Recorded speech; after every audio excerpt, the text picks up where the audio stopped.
85 milyona hurmatli obunachilar, sizlarga 2019-yil ishlab chiqarilgan Nexia 3 ni zo'r narxda, zo'r senada reklam etib beraman. 2019-yil ishlab chiqarilgan Nexia 3 avtomobilimiz Bog'ot avtosavdoning birinchi filialida 85 million so'm. 103 ming probeg yurgan. Metan gazlari bor, kraskasi mayda chuyda bor. Avtomobilimizning narxi 85 million so'm. Pulsiz kredit beramiz, 3 yilga 4 million 800 dan chiqadi. Kuzatamiz avtomobilimiz. Salon qismi top-toza, tegishilgan poliki bor. Buni pultlar ham qo'yilgan ekan. Görüşleringiz mümkün. Holati normal.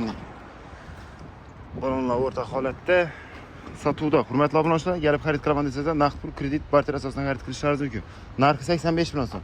Avtomobilimizni notarius qaysina pul bo'lsa bo'ldi, kredit olaman desangizlar, bemalol kelib xarid qilaverasiz. Sizlardan shuni sotiladigan mashinalar bo'lsa, bemalol olib kelaverasiz. Kelsangiz kelishsak, naqd olamiz, siz bilan bizga kelish, o'lmasak sotib beramiz. Qo'ldan kelgancha kelsangizlar mashina olish, sotish temani shu yerda bitirasizlar, xudo xolasa. Kelaverasizlar, rahmat.